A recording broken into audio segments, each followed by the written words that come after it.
Թուրքիան ի վերջո խփված ուղղաթիռի համար մեղադրել է Ռուսաստանին։ Նախագահ Էրդողանը Դիարբեկիրից Անկարա վերադարձի ճանապարհին օդանավում պատասխանել է թուրք լրագրողների հարցերին։ Լրագրողներից մեկը հարցրել է, թե ինչպես է հակաօդային պաշտպանության գերճշգրիտ զենքն ընկել քուրդ զինյալների ձեռքը, որով էլ նրանք խոցել են թուրքական ուղղաթիռը։ Էրդողանը պատասխանել է, որ Թուրքիան պարզել է, քրդերին նման զինատեսակներ տվել է Մոսկվան։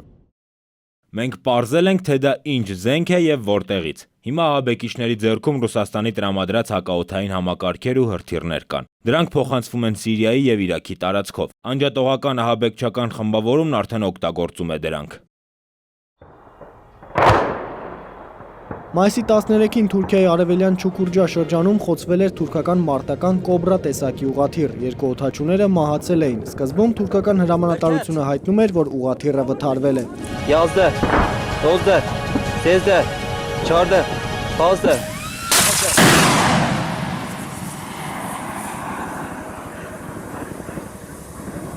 Համացանցում հայտնված այս տեսանյութից հետո Թուրքիայի գլխավոր շտաբը հաստատեց, որ ուղղաթիռը խփել են քրդական աշխատավորական կուսակցության մարտիկները։ Կադրերում երևում է, որ ուղղաթիռը խոցվում է ռուսական արտադրության Ստրելա 2 զենիթահրթիռային համակարգով։ Սակայն գլխավորը ոչ թե խոցելու փաստն է, այլ թե որտեղից քուրդ մարտիկներին նման գերճշգրիտ զինատեսակը, որը նրանք թուրքերի դեմ կիրառում են առաջին անգամ։ Ռուսաստանի հասցեին հնչեցված Էրդողանի մեղադրանքին արձագանքել է Ռուսաստանի փոխարտգործնախարար Միխայիլ Բոգդանովը։ Так называемой информации. Ինչ-որ տեղեկությունների հիման վրա, երբ ինչ-որ մեկը ինչ-որ բան է ասում, ուրեմն թող բարի լինի ապացույցներ ներկայացնի։ Էրդողանի մեղադրական հայտարարության ֆոնին ռուս-թուրքական հարաբերությունների եւ դրանց հնարավոր կարգավորման մասին է խոսել արտգործնախարար Սերգեյ Լավրովը, անդրադառնալով պնդումին, թե իբր Մոսկվան կարգավորման ազդակներ է ուղարկում Անկարային, Լավրովը փոքրինչ զայրանալով կոչ արել Ռուսաստանի ղեկավարության հայտարարությունները չաղճատել։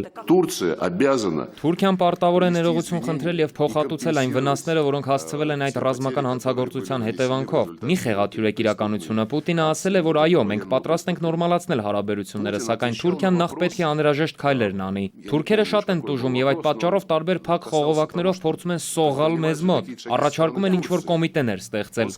Թուրքիայում կարծում են, որ Ռուսաստանը քրդերին օդային խոցման զինատեսակներ է տվել, վրեժխնդիր լինելով 2015 թվականի նոյեմբերին Սիրիայում ռուսական օդանավի խոցման համար։ Թուրքիայում կարծիքներ են հնչում, որ եթե հաստատապես Ռուսաստանն է նման համակարգ տվել քրդերին, Թուրքիան ի պատասխան պետք է հակաօդային համակարգեր տա սիրիական հակակառավարական խմբավորումներին։ Վարդան Գալստյան, ժամը լրատվական։